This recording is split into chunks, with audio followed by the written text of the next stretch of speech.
Hello guys. स्वागत है आपका मेरे चैनल पे। तो कल मैंने मेरा NTPC CBT 1 का स्कोर कार्ड शेयर किया था। तो मैंने बताया था कि कल मैं उसके लिए स्ट्रेटजी लेके आऊँगा। अब अपने पास 20 डेज़ बचे हैं, तो 20 डेज़ की अपनी क्या स्ट्रेटजी होना चाहिए ये मैंने नोट डाउन किया है और मैं आपको बताऊंगा कि किस तरीके से आपको लास्ट के 20 डेज़ यूटिलाइज करने हैं ताकि आपका मैक्सिमम स्कोर आ सके CBT 1 में। तो गाइज अपन को करना क्या है, सबसे पहले सुबह जैसे ही अपन डे स्टार्ट करेंगे, जैसे अपन पढ़ाई स्टार्ट करेंगे डेली, तो सबसे पहले जाते हैं अपन को मॉक देना है। डेली एक मॉक देना ही देना है, क्योंकि अब लास्ट 20 डेज़ बचे हैं तो मॉक प्रैक्टिस अपन को करनी ही करनी है। तो डेली अपन को एक मॉक देना है। तो एक मॉक दिया, ये आप प्रीवियस ईयर भी दे सकते हो या फिर टेक्स्ट बुक के जो न्यू मॉक्स हैं उनमें से भी दे सकते हो, या फिर ऑल्टरनेट कर सकते हो कि एक दिन प्रीवियस ईयर और एक दिन न्यू। उससे क्या है, आप दोनों टाइप के मॉक से फेमिलियर हो जाओगे तो आपको एग्ज़ाम में दिक्कत नहीं आएगी। अब जो सबसे इम्पोर्टेंट पार्ट आता है मॉक का, वो है अपनी एनालिसिस, मॉक का एनालिसिस। तो मॉक का एनालिसिस कैसे करना है, उनको मॉक दिया, सबमिट करा, जितना भी स्कोर आया उसके बाद उसको अपन को एनालिसिस करना है अच्छे से। तो एनालिसिस में अपन को आइडेंटिफाई करना है कि कौन से अपने वीक एरियाज है। ये एनालिसिस इसी लिए करना चाहिए ताकि अपन को पता लगता है कि अपने वीक एरियाज कौन से हैं, कहाँ पे अपना स्कोर डाउन हो रहा है, तो फिर अपन उस अकॉर्डिंग उस पर वर्क कर सकें। ठीक है, तो गाइज ये हो गया अपना मॉक और मॉक का एनालिसिस, और अपन को राइट डाउन करना है कि कहाँ कहाँ अपने वीक एरियाज है। एनालिसिस में यही चीज़ करनी है अपन को। और जो भी क्वेश्चन अपन से नहीं हो रहा, अपन को डाउट है, उसका स्क्रीनशॉट लेके या तो डाउट ग्रुप में शेयर करें या किसी दोस्त से पूछें ताकि वो कॉन्सेप्ट अपना क्लियर हो सके और अपन वैसा ही क्वेश्चन अगर एग्ज़ाम में आए तो अपन उसको सॉल्व कर सकें। तो गाइज ये तो होगी मॉक की बात। ये अपन को करना ही करना है डेली बेसिस पे। जब 20 डेज़ बचे अपने पास तो डेली अपन को ये चीज़ तो करनी ही करनी है। उसके बाद मॉक हो गया, उसका एनालिसिस हो गया। उसके बाद थर्ड स्टेप होता है अपन current affair. Current affair guys last के डेज में ही करना चाहिए, क्योंकि लास्ट के 20 डेज़ तो नहीं लेकिन 30 डेज़ पहले से अपन को अच्छे से करंट अफेयर करना स्टार्ट कर देना चाहिए, क्योंकि करंट अफेयर रेलवे में 12 मंथ्स का आता है। लेकिन अब अपने पास टाइम कम है तो लास्ट 6 मंथ का तो अपन को एटलीस्ट करके जाना ही जाना है गाइज, क्योंकि करंट अफेयर के रेलवे में अब अच्छे क्वेश्चन आने लगे हैं। तो अपन को 6 मंथ का करंट अफेयर अच्छे से करना है। मैं करंट अफेयर के लिए जो चैनल फॉलो करता था वो था, इसकी एक मैं डिटेल स्ट्रेटजी दे दूंगा गाइज इसके बाद। अभी अपन 20 डेज स्ट्रेटजी के बारे में डिस्कस करते हैं। ठीक है, तो डेली अपन को 60 मिनट करंट अफेयर को देना है, करंट अफेयर पढ़ना है डेली बेसिस पे। उसके बाद आ जाते हैं अपन मैथ्स पे। तो मैथ्स का अपन एक करते हैं प्रैक्टिस सेशन 2 घंटे का। इसमें आप मिक्स क्वेश्चन करना। मिक्स क्वेश्चन करने से क्या होगा कि जो एग्ज़ाम में जो आता है वो मिक्स क्वेश्चन ही आते हैं वहाँ पे। तो उससे क्या है, आप मिक्स क्वेश्चन से फेमिलियर हो जाओगे। एक ही एक टॉपिक के क्वेश्चन नहीं करने अपन को, जैसे कि परसेंटेज के किए जा रहे हैं, प्रॉफिट एंड लॉस के किए जा रहे हैं, ये किए जा रहे हैं, तो वो नहीं करना है। अब अपना एग्ज़ाम आ चुका है, नज़दीक आ चुका है, तो अपन को क्या है, मिक्स प्रैक्टिस करनी है। जितनी मिक्स प्रैक्टिस से अपन फेमिलियर होएंगे उतना ही अच्छा एग्ज़ाम में कर पाएंगे। तो अपन को 2 घंटे मैथ्स की मिक्स प्रैक्टिस करनी है।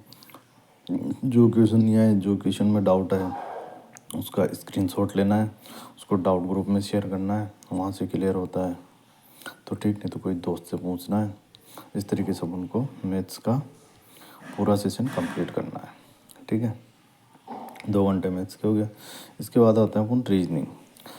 तो जो स्टूडेंट्स होते हैं वो क्या है कि रीजनिंग को थोड़ा लाइटली लेते हैं, और रीजनिंग हो भी जाता है, इजी सब्जेक्ट है, लेकिन अब उनको क्या करना है कि 2 सेक्शनल मॉक इसके देने ही देने हैं, मस्ट है ये, देने ही देने। उससे क्या है, अपनी स्पीड आएगी।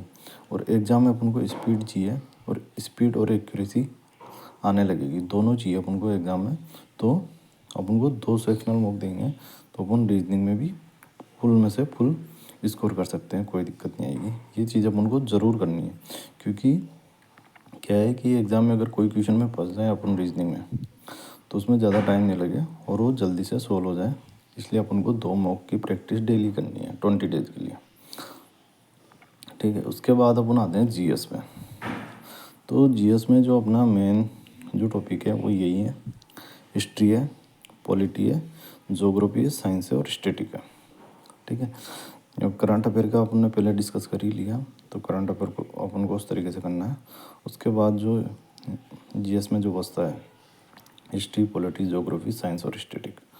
तो जीएस का काफ़ी अच्छा वेटेज है गाइस, यहाँ पे 40 मार्क्स का जीएस आएगा आउट ऑफ 100। तो अपन को जीएस को बहुत अच्छे से करके चलना है। अब मैं लास्ट की 20 डेज की स्ट्रेटजी बता रहा हूँ। तो आपका सिलेबस कंप्लीट हो ही चुका होगा, ये उन्हीं लोगों के लिए जिनका एक बार सिलेबस कंप्लीट हो चुका है, रिवीजन चल रहा है, और जो डेली मॉक लगा रहे हैं, ठीक है। तो आपका सिलेबस कंप्लीट हो ही चुका होगा, अब आपका रिवीजन चल रहा होगा। तो गाइस अपन को क्या करना है कि जिसमें जीएस में अपन को 2 टॉपिक उठाने हैं। जैसे आज हिस्ट्री उठा लिया तो हिस्ट्री के साथ पॉलिटी कर लिया, ज्योग्राफी कर रहे हैं तो ज्योग्राफी के साथ साइंस कर लिया। हाँ, इस तरीके से एक दिन ये, एक दिन ये, और एक दिन अपन को स्टैटिक को देना है। तो इस तरीके से अपन, और यही साइकिल अपन को रिपीट करनी है, यही साइकिल अपन को रिपीट करनी है 3 डेज में। एक दिन हिस्ट्री पॉलिटी, एक दिन उसके नेक्स्ट डे ज्योग्राफी साइंस, और उसके नेक्स्ट डे ओनली स्टैटिक, ठीक है। यही साइकिल अपन को रिपीट करनी है, ठीक है गाइस। तो ये हो गया जीएस के लिए। फिर आते हैं अपन जीएस के सेक्शनल मॉक के लिए। ये अपन को डेली बेसिस पे देना है, इसमें ज़्यादा टाइम नहीं लगेगा, 1 आवर 4 मॉक देने हैं अपन को जीएस के। प्रीवियस ईयर दे सकते हो आप, और जो क्वेश्चन आता है टेक्स्ट बुक में प्रीवियस ईयर स्पेशली, उसके नीचे जो एक्सप्लेनेशन दी होती है क्वेश्चन की, और उसके अलावा जो एक्स्ट्रा फैक्ट वगैरह जो दिए होते हैं, वो अपन को अच्छे से पढ़ना है, क्योंकि मैक्सिमम चांस होता है कि वहाँ से क्वेश्चन फ्रेम हो सकता है, ठीक है। तो अब उनने 4 मॉक दिए सेक्शनल, चारों का हाथों हाथ एनालिसिस करना है, क्योंकि इसमें ज़्यादा टाइम नहीं लगता। और अगर आप इंग्लिश मीडियम से हो तो परमार सर को फॉलो कर सकते हो जीएस के लिए, और अगर आप हिंदी मीडियम से हो तो RWA के नवीन सर को फॉलो कर सकते हो।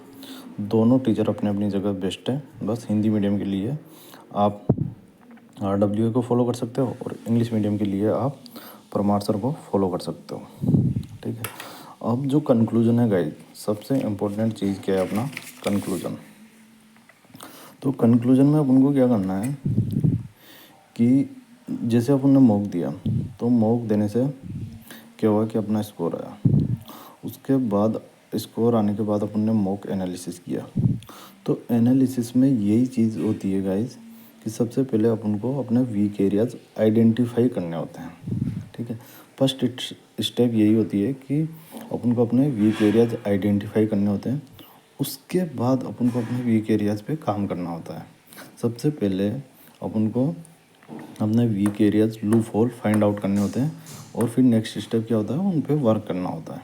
जैसे कि भाई मैथ्स में मेरा कोई ये कंसेप्ट नहीं आया, ये क्वेश्चन मेरे से बना ही नहीं, जीएस में मेरा कौन से पोर्शन में कम स्कोर आ रहा है, ये चीज़ अपन आइडेंटिफाई करके इस पे ही काम करेंगे अपन वीक एरियाज पे। तो अपना नेक्स्ट मॉक में अच्छा स्कोर आने लगेगा अपना। अच्छा स्कोर से क्या तात्पर्य मेरा 75 से लेके 85 के बीच में, ये एक मैं गुड स्कोर मानता हूँ, ठीक है। इसमें आपका CBT 1 अच्छे से क्लियर हो जाएगा ऑल पोस्ट के लिए, क्योंकि मेरे 75 थे, 75 से मेरे नॉर्मलाइज्ड होके 78 हो गए, जो कि मॉडरेट शिफ्ट थी। अगर हार्ड शिफ्ट होती तो 4 से 5 नंबर इंक्रीज होते, ज़्यादा इंक्रीज नहीं होते हम। तो गाइज 75 से 85 के बीच में अपन को टारगेट लेके ही चलना है। इतना स्कोर अपना आना ही चाहिए हर मॉक में कंसिस्टेंटली, ये मेंटेन रखना है अपन को बस। और कोई मॉक में अगर कोई मॉक टफ भी है और उसमें 70 तक भी आ गया तो ठीक है, लेकिन अपन को उस मॉक में अच्छे से एनालिसिस करके लूप होल है जो अपने वीक एरियाज है उनको फाइंड आउट करो। सबसे पहले अपने लूप है वीक एरियाज को फाइंड आउट करो और नेक्स्ट स्टेप क्या होता है कि उन पे वर्क करो, तब जाके अपना नेक्स्ट मॉक में बहुत अच्छा स्कोर आएगा गाइस, है ना। इस प्रोसेस को आप 10 डेज फॉलो करके देखो, उसके बाद अपना आपका मॉक में स्कोर ऑटोमेटिकली 75 से 85 के बीच में पहुंच जाएगा अगर आप अच्छे से इस स्ट्रेटजी को फॉलो करते हो। और 20 डेज के बाद अपना एग्ज़ाम ही है गाइस, तो आपका अच्छा स्कोर आएगा डेफिनेटली अगर आप इस स्ट्रेटजी को फॉलो करते हो। Thank you guys. अगर आपको मेरी स्ट्रेटजी पसंद आई हो तो लाइक करें, सब्सक्राइब करें चैनल को और ज़्यादा से ज़्यादा शेयर करें, उससे मेरे को मोटिवेशन मिलेगा ताकि मैं नेक्स्ट स्ट्रेटजी ला सकूं मैथ्स के लिए। नेक्स्ट स्ट्रेटजी में अपन बात करेंगे ओनली मैथ सब्जेक्ट की, कौन सी बुक फॉलो करी मैंने, कौन से टीचर को फॉलो किया, किस तरीके से मैंने मैथ्स में स्कोर बढ़ाया, उसके बारे में अपन डिस्कस करेंगे। Thank you guys, thank you so much.